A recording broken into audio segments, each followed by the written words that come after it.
Bueno, vamos a empezar, mis amados hermanos, con la prédica. Seguimos en la serie Los 30 consejos de los sabios en Proverbios, parte 14. Vamos a orar. Señor, gracias te damos.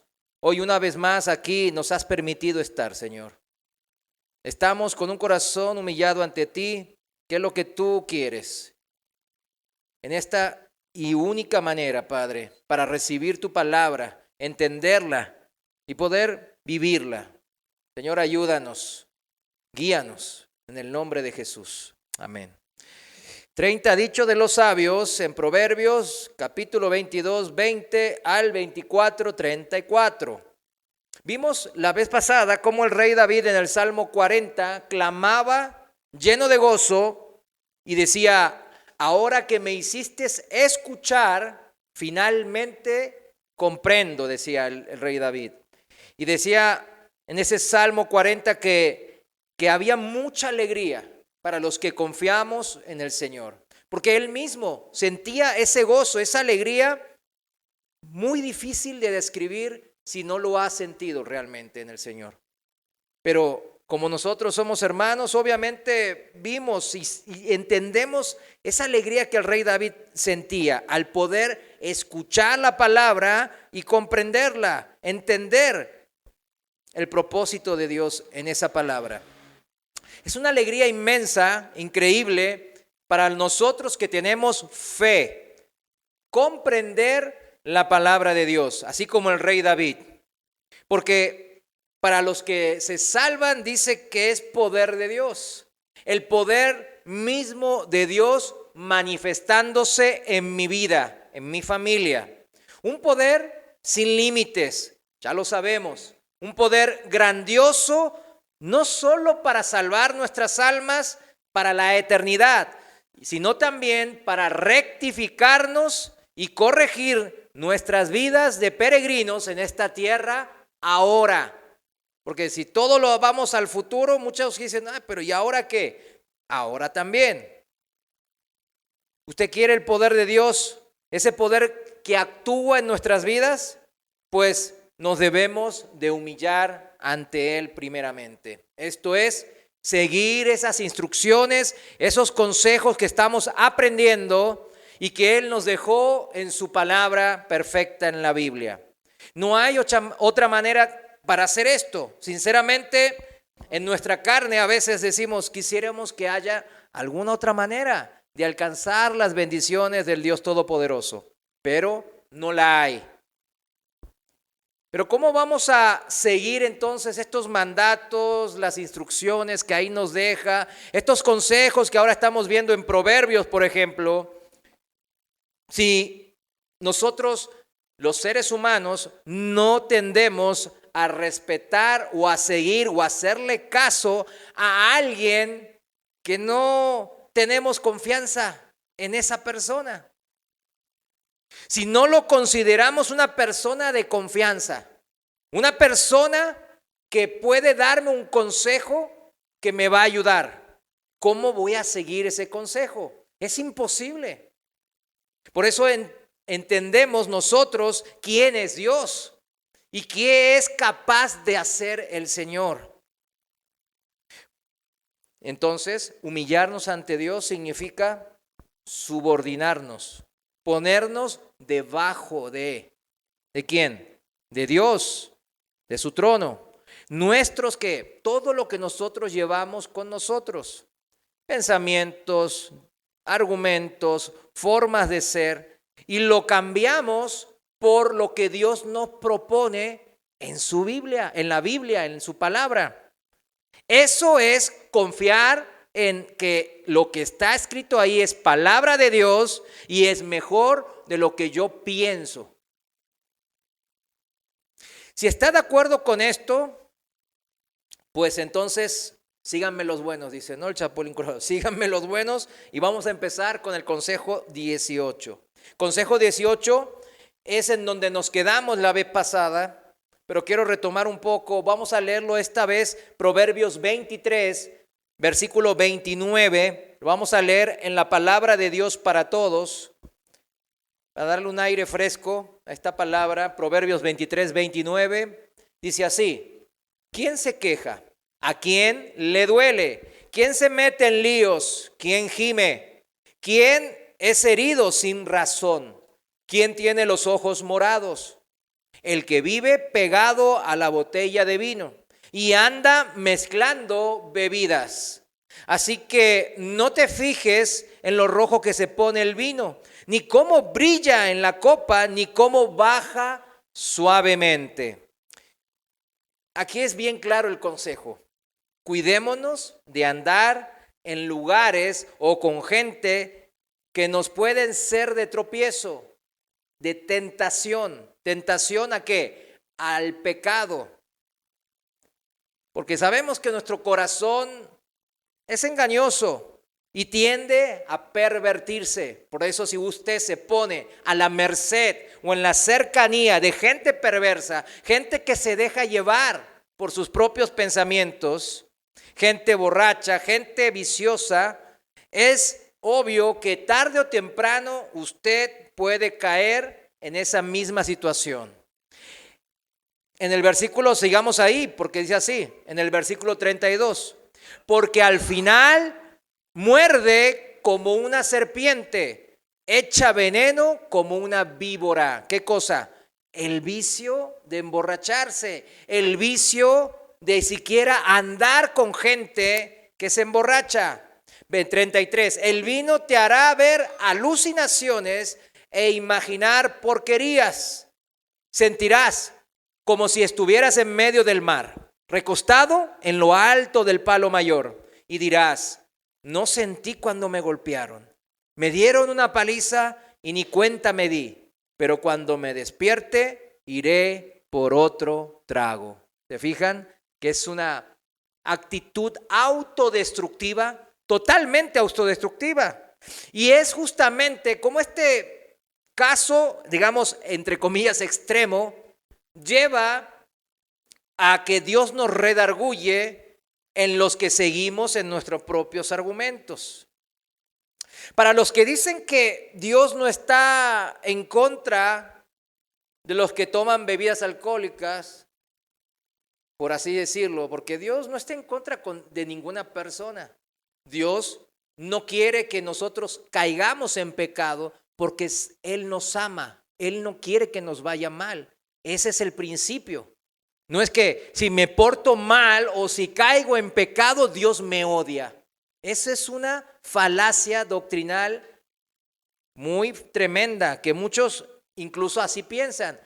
A veces en la ignorancia mucha gente, muchos hermanos así piensan, pero nada más falaz, nada más alejado de la verdad que eso. Dios nos ama en la condición en la que estemos. Dice la palabra bien claro que cuando nosotros aún éramos pecadores, Él murió por nosotros. Imagínense si pecamos y entonces ahí no nos quiere. Él no es como los seres humanos, con ese amor banal, ese amor temporal, que en verdad no podemos llamarlo amor. Él sí nos ama de todo su corazón. Por eso, los que volvamos al caso de este consejo, si vemos ahí, mucha gente piensa, no, pues es que Dios no está en contra de la gente. Y bueno, recién lo acabamos de explicar, que Dios no está en contra de la gente que toma alcohol. Pero fíjense bien, porque es importante ver bien cuál es la doctrina principal ahí. Recordemos el consejo 15 que nos ayuda un poco a entender este consejo. Unos versículos antes, ahí en Proverbios 23, en el versículo 19, dice así: así que escucha, hijo mío, y sé sabio. Preocúpate por vivir honestamente. Fíjense, nuestros esfuerzos deben de centrarse en vivir honestamente. ¿Qué es vivir honestamente aquí? Vivir a la manera del Señor. Vivir como vivió Jesús. En la Reina Valera aquí el versículo 19 dice, endereza tu corazón en el camino. Endereza tu corazón en el camino. Y la palabra enderezar tiene el significado de, fíjense, andar bienaventurado. Me gusta mucho. Cuando uno entiende eso, lo puede cambiar y decir, anda bienaventuradamente, enderezando O sea, tu corazón en el camino del Señor. Fíjense qué bonito suena entonces. O sea, andar en el camino del Señor es andar siendo bendecido por el Señor. Esto significa que enderezarnos desde nuestro corazón, desde lo profundo de nuestro corazón, no por religioso de tratar de seguirlo por nuestras obras o fuerzas, no, sino desde lo profundo de nuestro corazón, en nuestros pensamientos y sentimientos, corazón y mente, según el camino trazado por Dios en su palabra, su doctrina. Por eso dice Dios que le escuchemos, recién lo acabamos de decir, dice Dios que le escuchemos, que le prestemos atención, dicen las versiones modernas, prestarle atención y que así seamos sabios. ¿Cómo es para vivir sabiamente esta vida? ¿Cuántos queremos vivir sabiamente? Todos, no hace falta ni preguntarlo. Entonces es bien claro, el Señor nos llama a prestar atención a su palabra. Versículo 20, dice así: no te hagas amigo de los borrachos ni te juntes con los comilones, porque los borrachos y los comilones terminan en la ruina y los perezosos terminan vistiendo harapos. A ver, para los que dicen que está bien tomar bebidas embriagantes, que es el consejo que estamos viendo, aunque dicen, no, pues yo es que no tomo mucho. Es nomás tomo cuando hay reuniones sociales, cuando la familia se juntan, vienen familiares que no tienen fe, ¿verdad? Que no son creyentes, que no son cristianos. Entonces, bueno, pues ni modo que le quede mal y no, pues me ponga ahí, no, apártate de mí, Satanás. No, no significa eso. Pero fíjense bien cómo es el consejo. El consejo de Dios aclara siempre todo esto. Fíjense, dice bien claro el Señor aquí que acabarán en la ruina. Recién vemos toda esa gente que se junta con la gente que se embriaga generalmente, dice que acabarán en la ruina. ¿Qué es acabar en la ruina? Pues un matrimonio hundido, una familia desmoronada, finanzas, su patrimonio destrozado, arrasado en todo sentido de la palabra. Yo tengo un ejemplo aquí y siempre me acuerdo de él. Fíjense, es increíble. Cuando pues andaba como cristino, vamos a decirlo así, en Monterrey, tenía unas amistades que tenían mucho dinero. Entre ellos, pues había un familiar de un muy famoso, ¿no? Aquí, multimillonario. Pero fíjense bien cómo el dinero actuaba en él. Él tomaba, se drogaba, era adúltero, era todo, era vicioso también en los juegos de ahí Las Vegas. Iba a Las Vegas cada mes, creo. Yo, de hecho, fue una vez con Las Vegas, me tocó verlo y realmente era muy triste porque gastaba, ni se imaginan, millones de pesos se gastaba en Las Vegas. Así vivía él, en vicio tras vicio. Y un día nunca llegó. Y después me comentó un pariente de él que andaba él en tratamiento por drogas y por alcohol. Y al fin y al cabo, pues como tenía cierto conocimiento de la palabra, yo decía, bueno, vamos a ir a hablarle a dónde se encuentra. Pero él no quiso pues hablar, él se sentía avergonzado. Fíjense, salió de ese tratamiento, medio se escapó del tratamiento y dicen que una vez lo vieron, tenía un carro ahí deportivo y lo vieron en una calle, en un cajero, sacando dinero. Entonces un amigo de los que tenía ahí y le preguntó, oye, ¿qué onda? ¿Qué haces aquí en la calle? Todo así, con los ojos rojos, como recién describió, caído, con la camisa toda así mal, como que alguien se la arrancó. Y él dijo que había tenido un accidente y en un bar, obviamente, y estaba sacando dinero porque lo había detenido la policía ahí y necesitaba darle su mordida. Fíjense qué vida la de este, no es chavo, pues tenía ya, ahora debe tener más de casi 60 si sigue vivo. Ya está divorciado por segunda vez. Una vida horrible, como aquí. Como dijimos, acabarán en la ruina, dice el Señor. Y es un ejemplo que como a mí me tocó tan de cerca, ¿verdad? Él tenía todo lo que yo en ese momento deseaba. Tenía una hermosa familia, sí la tenía, una mansión allá en San Pedro Garza García, en una de las mejores zonas de Monterrey. Tenía carrazos, colección de carros, viajaba seguido. Las Vegas, casi todos los meses se iba a Las Vegas. Tenía dinero a morir, sacaba dinero y pagaba lo que sea. Pero miren su vida, miren esa vida. Yo a veces recuerdo que el Señor una vez yo orando me dijo, o así vas a terminar, si sigues en ese camino, así vas a terminar. Y yo siempre decía, pues no, así no voy a terminar. Yo soy inteligente más que él, yo no me drogo y yo no hago ciertas cosas como hace él. O sea, se compara uno siempre con quién, con el peor, ¿verdad? Y era triste, porque si no fuese el Señor quebrantándome, era muy difícil yo volver a acercarme a Dios. Y siempre me acuerdo de Él. Y siempre cuando salen ejemplos así, me recuerdo de Él. Yo no sé si esté vivo ahora, pero pues siempre se merece, si sigue vivo, alguna oración, ¿no? Para que vuelva con el Señor. Fíjense en 1 Timoteo 3, para los que dicen que pues pueden ser tomadores sociales o pueden andar jugando a juntarse con gente así viciosa y que se embriaga siempre y no les va a pasar nada. Fíjense, en 1 Timoteo 3 nos dice que el apóstol Pablo dice que uno de los requisitos para un hermano pueda ser obispo. Obispo es el anciano, el pastor, el que tiene el liderazgo principal en una iglesia local. Dice el apóstol Pablo que debe ser un hermano no dado al vino. ¿Qué significa no dado al vino? Quiere decir en su origen etimológico, no estar cerca del vino. O sea, a mí me sorprendió un poco esta definición. O sea, no dado el vino, uno dice, bueno, que no toma vino.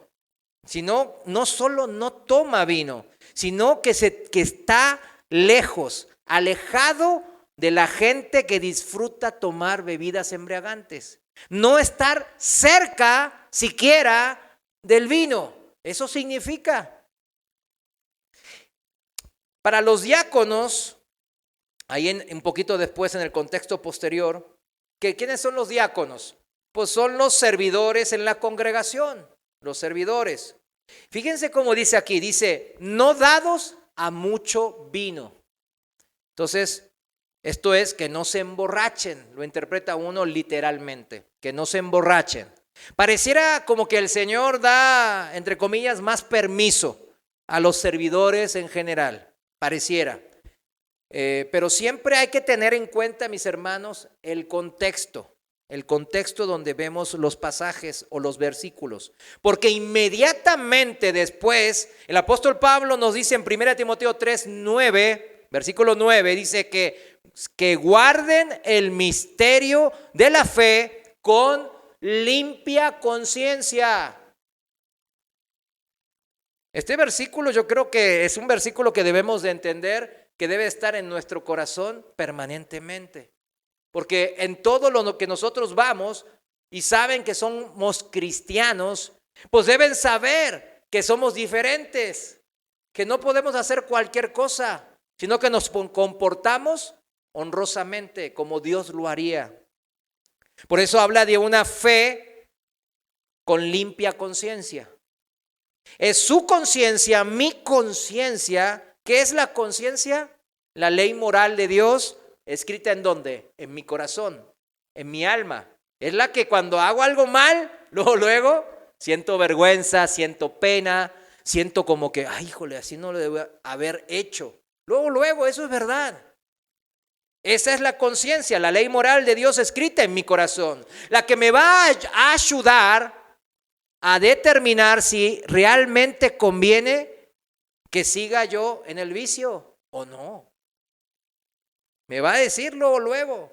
Yo me acuerdo porque yo siempre fui muchos años vicioso, entonces como Dios me lo permitió vivir, yo sigo, me acuerdo que estábamos así, ya esto no está bien, ya me tengo que ir. Pero ¿qué pasa en ese momento? Los amigos borrachos no te dejan ir. Los amigos borrachos dicen que eres por ciertas cosas malas si te vas antes. Como el mandil, ¿vieron el mandil? Bueno, eso dicen que. Entonces dicen, no, ¿cómo me voy a ir antes entonces? Y anda uno ahí con su orgullo, ¿no? Cayendo en la trampa del diablo. Pero fíjense, debemos entender bien este contexto, que guarden el misterio de la fe con limpia conciencia, porque todos, mis hermanos, debemos de aspirar al ejemplo de Cristo. Y el propósito de Dios es que evitemos totalmente ese tipo de vicios como el alcohol o las drogas o el adulterio. Póngale el vicio que ahí tenga, ¿verdad? Porque Dios no hace diferencias con los pecados. Un homosexual, un ladrón, un mentiroso, un codiciador, un avaro, todo eso para el Señor es lo mismo, es ser pecador. Ahora, ¿qué dice el Señor? ¿Cuál es su consejo? Evita eso totalmente. Ni te acerques al vicio, no seas vicioso, ni te acerques con gente que es viciosa. Por eso comienza este capítulo con los requisitos de los ancianos, de los pastores, de los principales ministros en la iglesia de Cristo. Y ahí es tajante el consejo de Dios: no estar ni cerca del vino. Esta debe ser nuestra aspiración, porque debemos de seguir creciendo espiritualmente, pareciéndonos cada vez más a Cristo. Esa es la esencia de la doctrina en 1 Timoteo 3. Y no verle y encontrarle ahí, mira, a los diáconos le dice que tienen más chancita. Gloria a Dios, me voy a agarrar esa chancita. Bueno, Dios sí da chancita, por así llamarlo. Pero le puedo asegurar que cuando esa persona que piensa de esa manera madura en el Señor, añade a su fe, ¿cómo va a pensar una persona madura, ya adulta espiritualmente? Qué tonto que era yo, qué tonto, me agarraba eso de poder tomar un poquito ahí y decir, el Señor, soy diácono, así que todavía el Señor me permite, y andar ahí contento con ese pequeño pedacito de vicio. ¿Sí se dan cuenta? Si se dan cuenta es porque ya es maduro espiritualmente. Fíjense, ¿hasta cuándo, mis hermanos, hasta cuándo vamos a vivir especulando cuántas copas necesito para emborracharme? Para ver si es pecado o no con el Señor. Es una actitud totalmente de infantil espiritualmente hablando. Si así yo viviera, pues no estoy siendo sincero conmigo mismo como cristiano. Porque eso no es guardar el ministerio de fe que el Señor me delegó con limpia conciencia. No. Si no, pregúnteselo directo ahora al Señor. O chéquelo con su propia conciencia. Aunque la respuesta es clara de parte del Señor, volviendo a Proverbios 23 en el versículo 32, ahí mismo, Proverbios 23, 32, que habla de las bebidas alcohólicas. Dicen que muerden como víboras y envenenan como serpientes. Esa es la analogía que pone el Señor de estar tomando o con gente que está tomando. Porque la gente que está tomando son como serpientes. No le estoy diciendo que vaya y le diga a su pariente que toma, eres una serpiente según Dios. O sea, no. Nada que ver con lo que quiere el Señor aquí. Sino que es resguardarnos de cometer ese error, sabiendo que siempre en esos lugares en donde la gente se emborracha y se pasa de copas, siempre termina haciendo tonterías, dice la palabra. Siempre termina en violencia, en hablar más de la cuenta, en cometer yo mismo un error, y después la otra persona se ofende y se enoja y se quiere vengar, y ahí viene una y otra. Eso es, muerden como víboras y envenenan como serpientes. Entonces es más impactante, mis hermanos, preguntarnos así: ¿cuántos queremos ser mordidos por una serpiente venenosa? Ahí es bien fácil, ¿no? Claro que nadie quiere ser mordido por una serpiente venenosa. ¿Vio cómo se nos borró la sonrisa, como dicen? Es que es bien clara la palabra. No deja lugar a dudas. No deja jugar ese juego de mente. Los que andan en eso, claro, por ahí se quedan con eso de 1 Timoteo 3. A los diáconos les dice que no sean demasiado. Entonces se quedan con eso, se aferran a eso. Pero cuando entienden todo el consejo de Dios en un todo, como ahora estamos viéndolo, sabemos que Dios nos dice tajantemente, aléjate de eso, ni te acerques. Mientras más crezcas, mientras más madures en mi pensamiento, más te vas a alejar de los vicios, de cualquier tipo de vicios. Y aquí en específico habla del emborracharse, porque era el vicio más típico, ¿no? En estos tiempos, y ahora también, mis hermanos. Si no en el mundo, fíjense cómo anda la gente que no conoce de Dios. Yo estos días estoy con un tema ahí en el condominio, que es donde vivo. Y bueno, nos estamos juntando, yo estoy medio lidereando porque pues ahí con el tema de legal y cosas así, de contables, entonces, y ellos pues cuando nos juntamos ellos empiezan a tomar y yo no tomo, me dice, ¿por qué no tomas? No, porque por mis convicciones bíblicas, ¿no? Yo soy cristiano, les digo. Y se quedan, pues es que conozco cristianos que toman. Bueno, les digo. Pues yo no. Sí, yo era de esos cristianos que tomaban, pero ahora no, porque ya entendí, ya me cayó el 20 de lo que Dios quiere para mi vida, para bendecir mi vida y mi familia. Entonces no tomo, pero adelante, o sea, entonces estoy mal si tomo. Mira, no vinimos a discutir cosas de la Biblia. Si quieren hablar de eso, pues terminando hablamos. Adivinen, terminando, ¿qué pasó? Salieron corriendo por si yo les sacaba un poco el tema. La palabra de Dios es bien clara y tajante, mis hermanos, al respecto. Es un punto y aparte. Amén. Debemos no solo de no tomar, sino de alejarnos de la gente que gusta de tomar, que gusta de andar en vicios. Amén. Consejo 19. Ya pasamos a Proverbios 24. Este consejo de Dios lo analizamos ya cuando vimos el consejo 14. Chequen ahí en nuestra página de YouTube la enseñanza número 11 del 22 de febrero. Si checa la enseñanza 11, ahí la vimos junto con el consejo 14.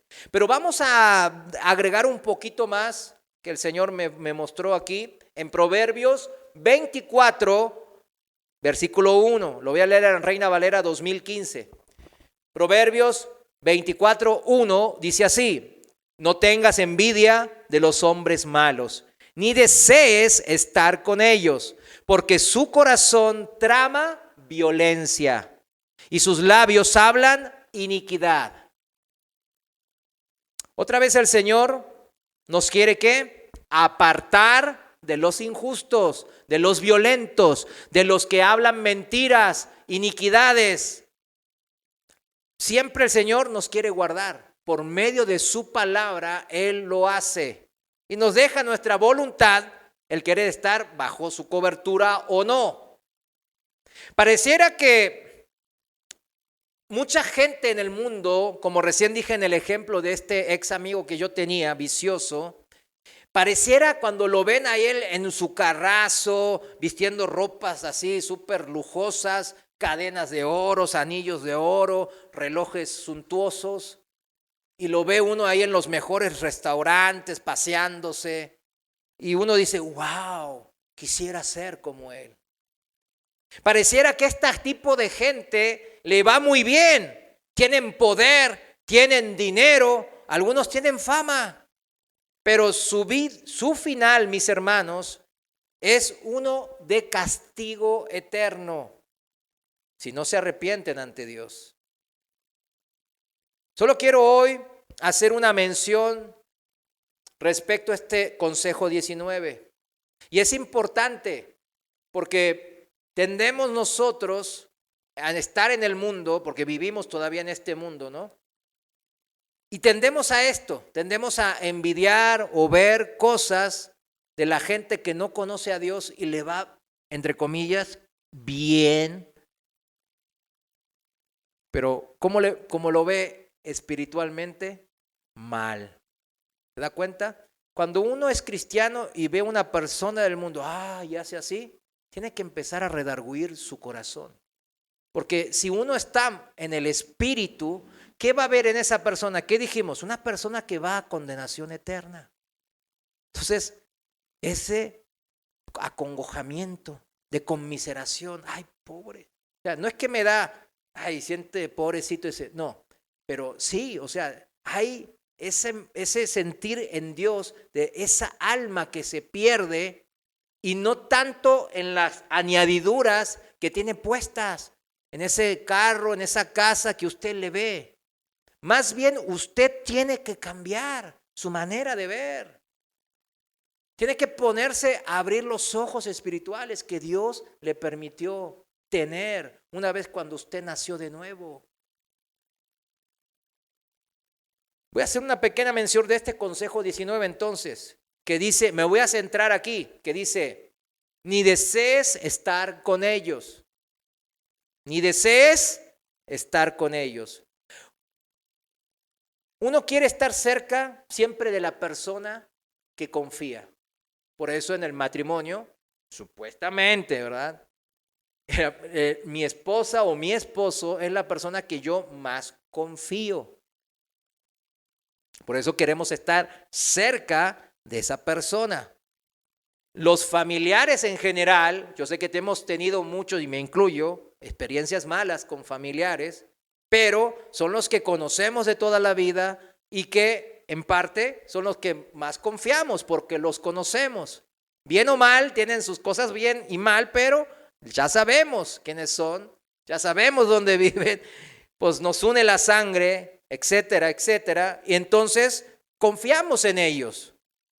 Fíjense, este es un tema importante entender. Si mi confianza, mis hermanos, si mi confianza está en el poder, en el dinero, en las cosas materiales de esta vida, pues claro que voy a querer yo acercarme a ese tipo de personas que tienen eso que yo anhelo, poder, dinero, fama. ¿Sí se da cuenta la relación? Pero si mi confianza, hermanos, está en el único Dios vivo, el gran yo soy, el creador del cielo y la tierra, entonces voy a buscarme acercarme a Dios, como hoy nosotros elegimos hacerlo. Por eso estamos aquí reunidos. Estamos hablando de la confianza. ¿Para qué? Para vivir, para desempeñarnos en esta vida. Lo que motiva y lo que me dirige en mi vida principalmente. ¿Es el Señor, nuestro Dios, o son los hombres o las añadiduras de esta vida? Hay dos. Jeremías 17:5. Fíjense en Jeremías capítulo 17, versículo 5 en la Reina Valera. Dice así. Así ha dicho el Señor. Maldito el hombre que confía en el hombre, que se apoya en lo humano y cuyo corazón se aparta del Señor. ¿Cómo lo pone bien claro la palabra, no? Cuando yo me acerco al hombre, cuando yo confío en el hombre, cuando me acerco a la gente que anda con las cosas materiales de esta vida, entonces inmediatamente nos está diciendo el Señor que mi corazón se va a apartar ¿de quién? De Él. Esta es la relación. No puedo estar allá con el Señor y también allá con las personas que yo considero. No podemos servir a dos señores en esta vida, dijo el Señor. Es imposible, mis hermanos. Es una ecuación imposible.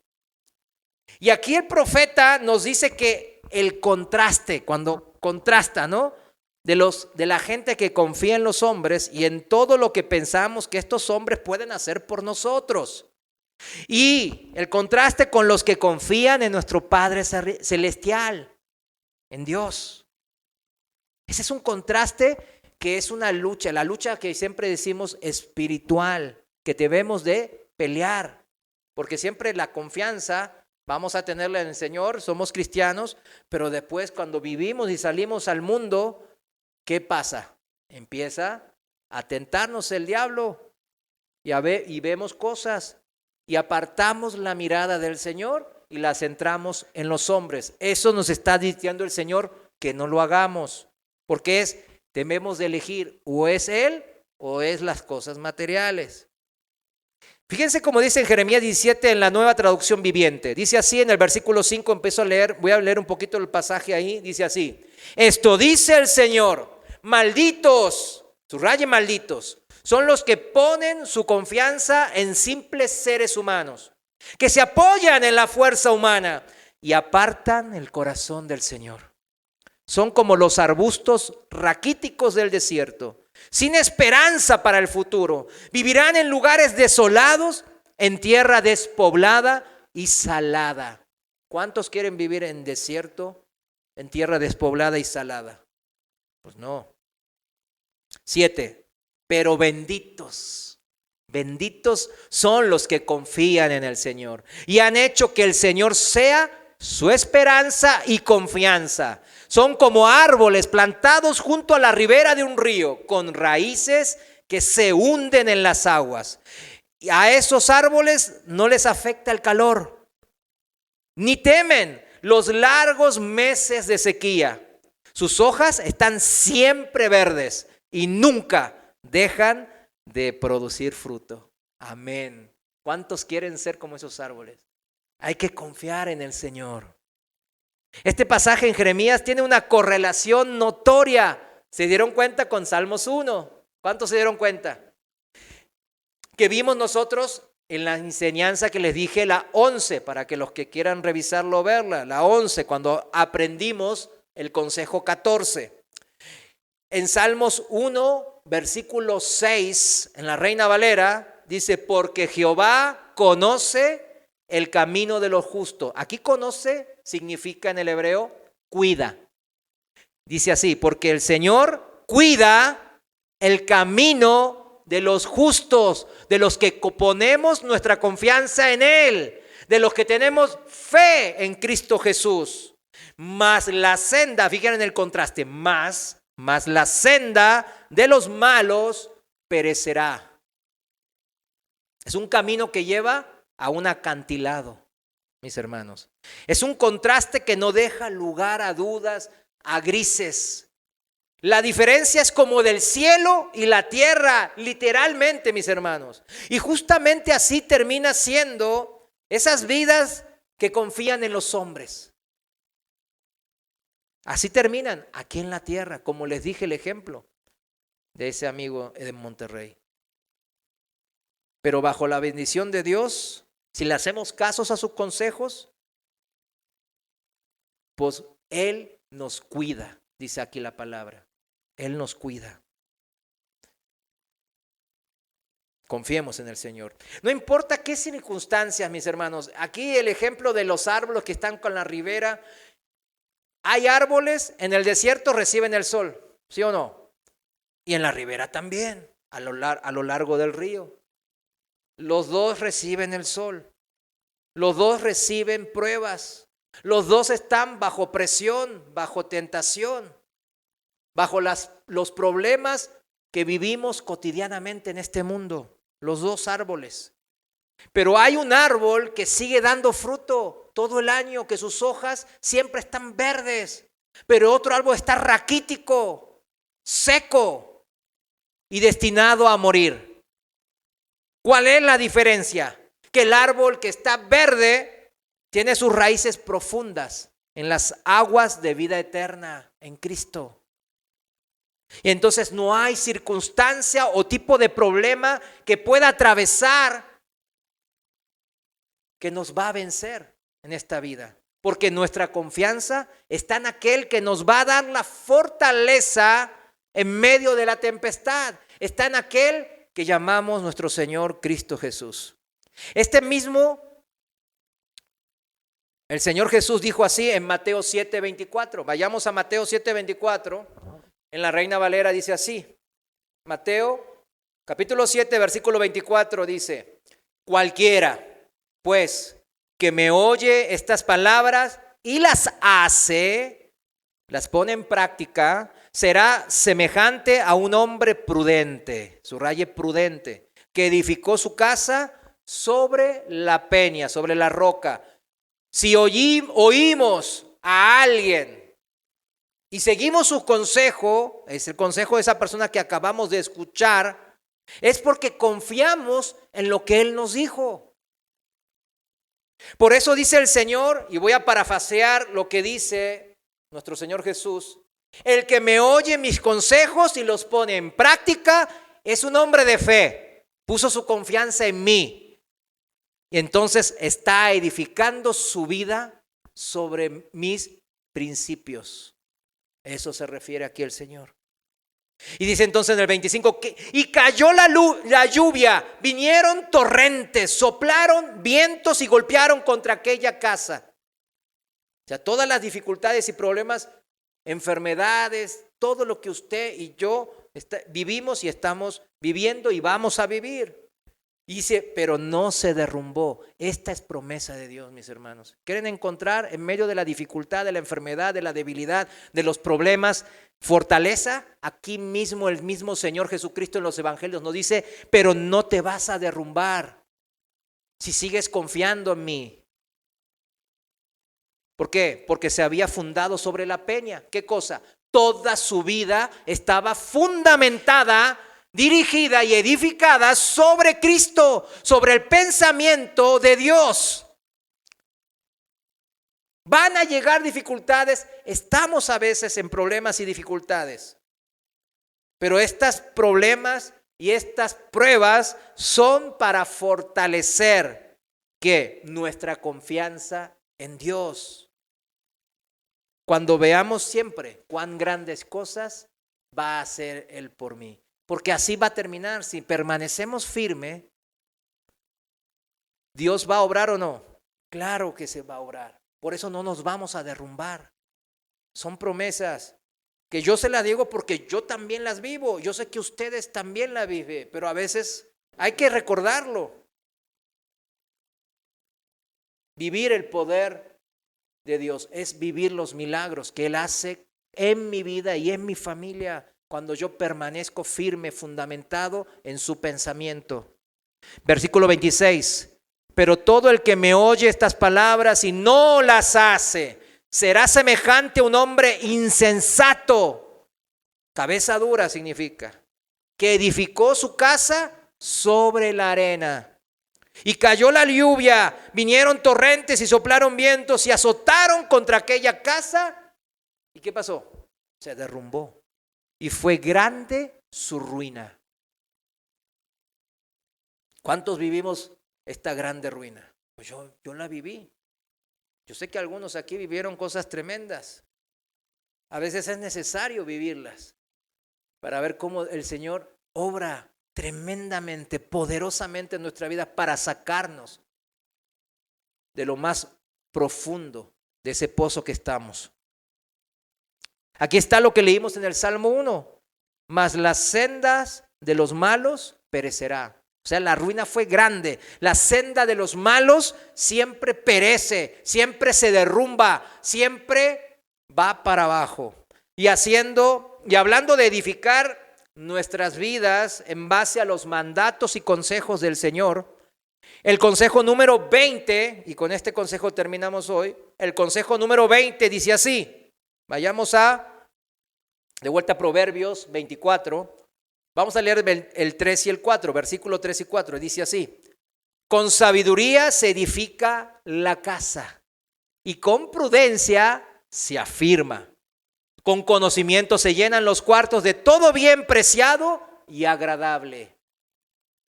Esto es vivir la bendición de Dios.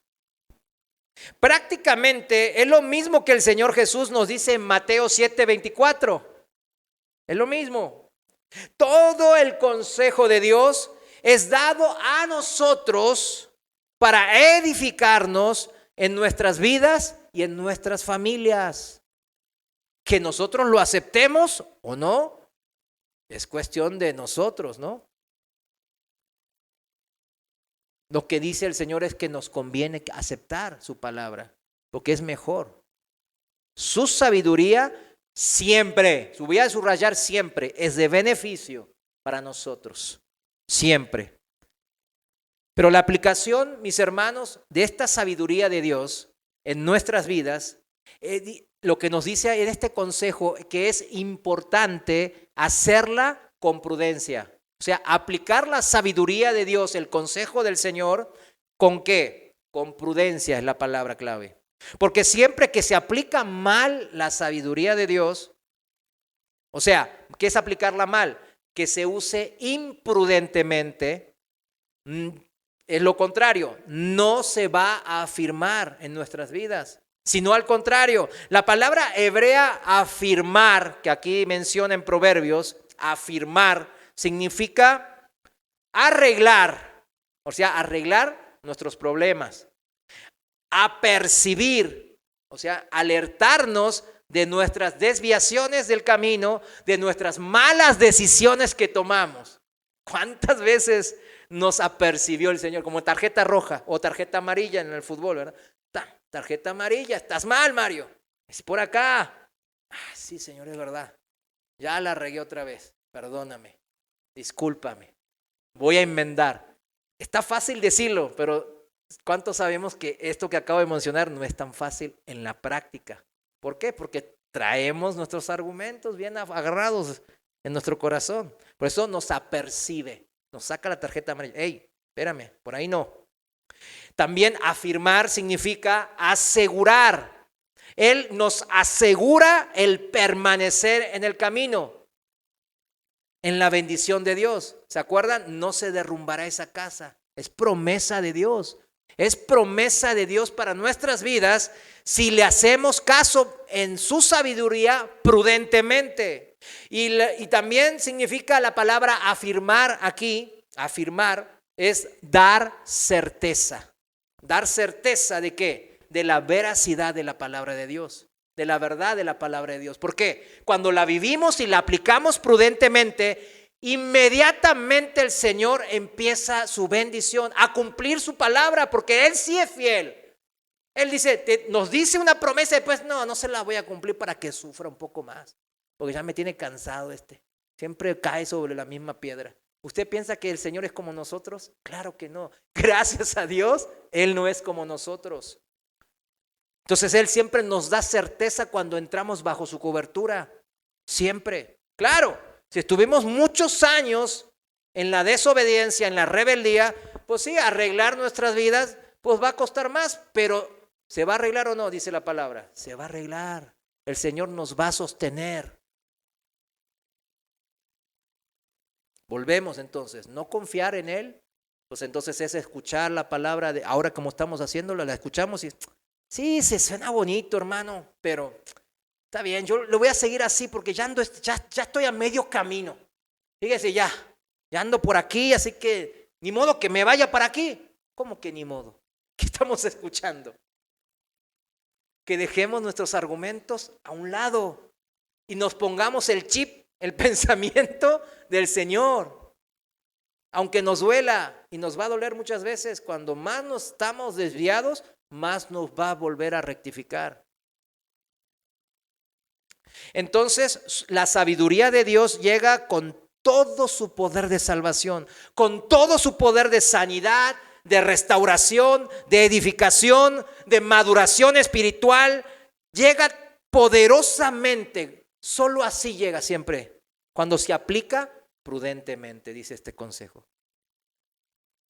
Prudente del hebreo, con entendimiento. Fíjense, cuando vamos siempre a la palabra original, siempre es más fácil de digerirlo.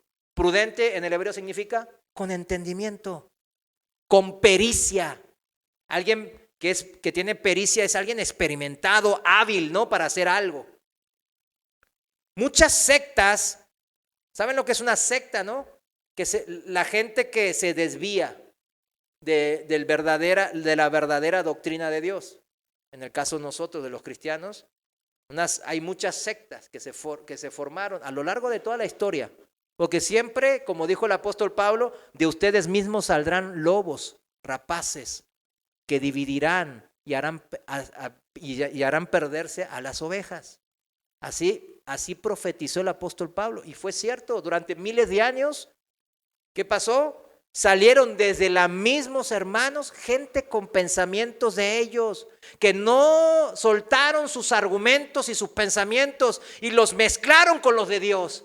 Y pensaron que eran ellos así, agregarle al pensamiento de Dios de su parte era más inteligente y mejor que dejar puro el pensamiento de Dios. Fíjense, qué pensamiento tan atroz. Muchas sectas así se generan. Saben del consejo de Dios, la Biblia, hasta se memorizan y uno habla con ellos y se saben todo. Pero la aplicación es inadecuada. Volvemos, es imprudente la palabra de Dios aplicada en la vida de esa gente. ¿Y eso qué produce? Secta es una separación de la doctrina de Dios. Usted le mezcla un granito de arena a la doctrina y ya no es la doctrina de Dios. Secta es formarse y apartarse de la verdad. ¿De qué verdad? De la única verdad, de Cristo. Cuando tergiversan o modifican lo que realmente quiso decir el Señor en la Biblia y la ajustan a su manera.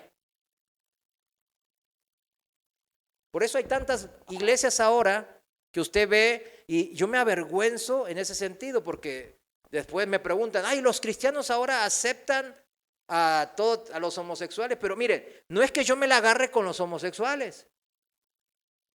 Podemos decir, los cristianos aceptan a los homosexuales, a los mentirosos, a los asesinos, a los parranderos, a los borrachos. Claro que los aceptamos en la congregación. A nadie vamos a negarle entrar. Pero debemos de hablarle, ¿qué cosa? La doctrina de Dios. Llevarlos a lo que a nosotros nos pasó. Confrontarnos con ¿qué? Con nuestro pecado, con el mal que mora en mí. No el mal que mora en el otro hermano, en mí. Eso se trata la iglesia. Que Dios nos confronta a través de su verdad. En la hermenéutica, esto de la secta y agregarle cosas a la palabra de Dios, mi pensamiento en particular, en la hermenéutica se llama eisegesis, para los que anotan, eisegesis, que contrasta totalmente con cuando hablamos de la exegesis de Dios, que es extraer el significado del texto original, en la Biblia en este caso, como el autor. ¿Quién es el autor? El Señor, tal como Él quiso exponerla. ¿Cuál es el significado del Señor? Ese mismo. Nosotros debemos de ser entonces prudentes para afirmar el pensamiento de Dios en nuestras mentes y corazones. Por eso no se trata nomás de memorizar y leer la Biblia y venir a la iglesia. No, es importante, claro, esos tres principios. Son la base fundamental. Pero se trata de aplicarlo en nuestra vida. ¿De qué manera? Prudentemente, dice la palabra, con entendimiento. Recordemos que son los materiales, vamos a decirlo, una piedra. ¿Qué pasa cuando pongo la piedra y la acomodo en un jarrón? Pongo piedra más grandes, piedras más chicas, pongo arena y pongo polvo. Y empieza uno a agitarlo. Y después lo deja de cantar. La piedra más grande y pesada se va a ir al fondo. Porque tiene más peso. ¿Sí o no? Y los materiales más livianos como la arena y el polvo, la tierra, van a quedar ¿qué? Pues más arriba. O todavía moviéndose en el agua. Así también en nuestras vidas, mis hermanos. Debemos de asentar y afirmar lo más fundamental. La roca pesada bien en el fondo de nuestro corazón. Dios, su pensamiento, no solo decimos, ya soy cristiano, ya Dios mora en mí. Sí, amén. Pero hay que dejar que Él siga tratando en nuestro corazón. ¿A poco ya usted es el santo? ¿Cómo le dicen? El Martín de Porras, no sé cómo le dicen en México. Pero usted, pues, ¿verdad que no somos perfectos? No. Pero entonces hay que dejar que el Espíritu Santo actúe a través de su consejo, de la palabra, tal cual como Él la expresa en mi vida. Podemos ser cristianos, y vivir vidas horribles en esta vida, justamente por no entender, por no ser prudentes con la palabra de Dios en la aplicación a mi vida. Sí, seguimos siendo cristianos, pero ¿cómo vamos a vivir? Sufrirla mucho en esta vida. Y el Señor, sí, una vida miserable es la palabra. Y el Señor nos quiere evitar esa miseria a través de su palabra, a través de su verdad. Dejar de aferrarnos entonces a todo pensamiento nuestro propio que es movido por todo viento de doctrina, dice el apóstol Santiago. Debemos de dejar eso y así entonces poder vivir confiando en el Señor, aplicando prudentemente sus instrucciones y consejos. Entonces se van a afirmar sus promesas de bendición en mi vida. Cuando un cristiano está deprimido, eso no es pecado, pero a veces es porque está olvidándose del poder de Dios actuar en su vida. Hace mucho que no actúa el poder de Dios en su vida. Y justamente es porque ha perdido la brújula. Entiende la palabra y uno empieza a hablar con esa persona y sí, y saca los pasajes y entiende, y dice, sí, estoy mal, admite, pero volvemos a decir, la aplicación que hace de esa palabra en su vida no es la adecuada, es imprudente. En esencia, mis hermanos, todo lo que el Señor nos da, los dones, los regalos, las dádivas, las bendiciones de Dios, son en esencia ¿qué? Espirituales, porque Dios es espíritu. Por ejemplo, vamos a estos dos ejemplos y terminamos con eso. ¿Cuál es el don que nos da el Señor? Los dones espirituales de 1 Corintios capítulo 12, ¿no? Palabra de sabiduría, palabra de conocimiento, el don de la fe, de la sanidad, de hacer milagros, de profecía, de discernimiento de espíritus, de hablar en lenguas, de interpretar esas lenguas. Son 9. Son regalos, dones, es un regalo inmerecido que el Señor nos da. Y es espiritual porque el Señor es espíritu. Y todo hijo recibe de estos 9 dones. Algunos, como Pablo, deben tener casi todos los 9 dones. El apóstol Pablo o Pedro tiene muchos dones.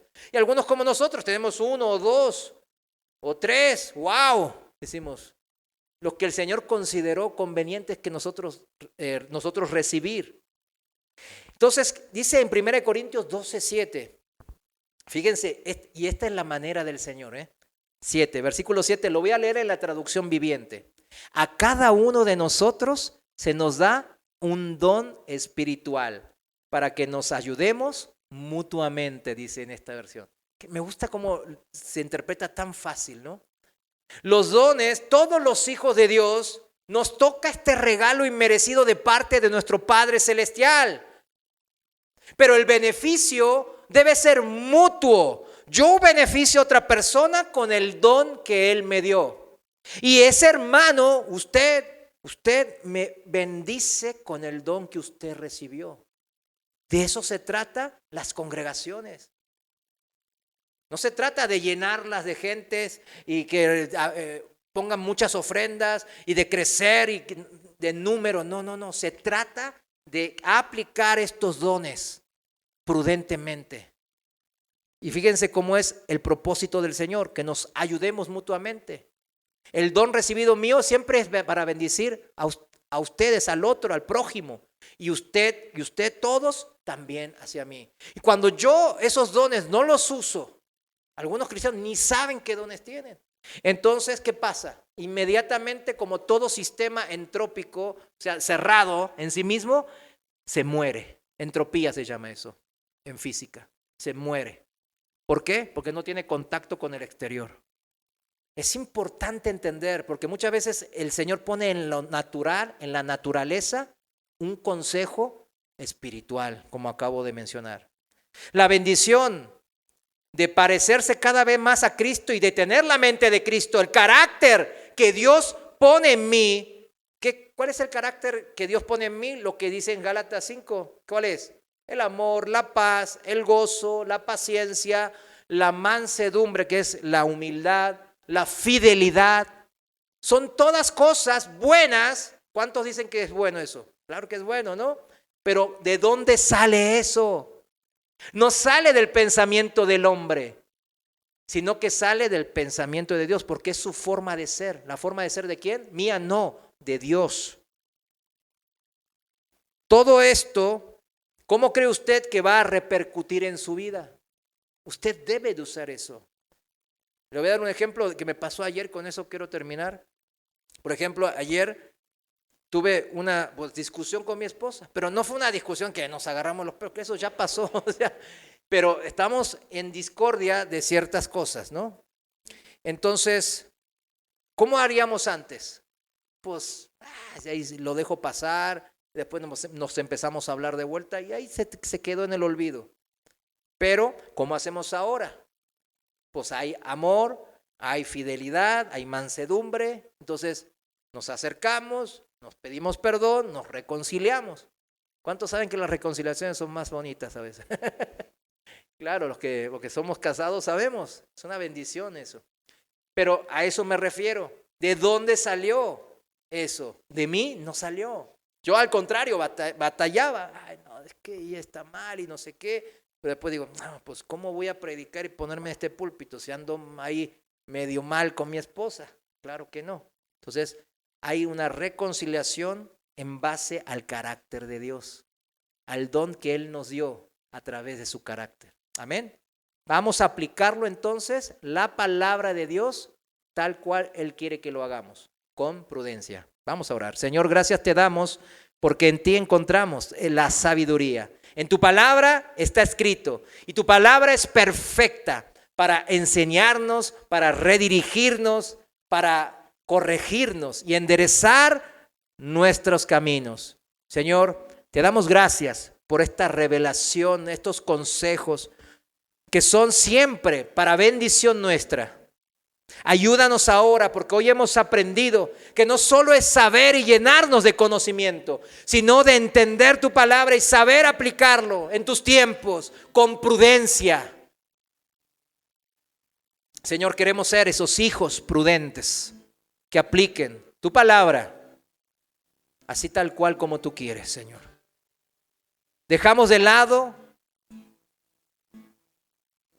todo pensamiento, todo argumento nuestro que nos desvía de tu verdad. Sigue enderezando la vida de cada uno de los hermanos que aquí se encuentran. Y ahora, Señor, te pido, porque yo sé que ahora hay hermanos aquí que están sufriendo o están en medio de tribulación, de tempestad. Sabemos que en tu palabra, como leímos hace un momento, que nada nos va a derrumbar si edificamos y seguimos confiando en ti, mi Dios. Ayuda a ese hermano, a esa hermana que está padeciendo esa enfermedad, ese pasaje difícil familiar, esa dificultad económica quizás. Tú sabes, Señor, enderézalo, porque si permanecemos en ti, Señor, tu promesa es firme y eres fiel. Confiamos en eso en el nombre de nuestro amado Señor Jesús. Amén. Amén. Bueno, muchas gracias, mis hermanos. Dios les bendiga.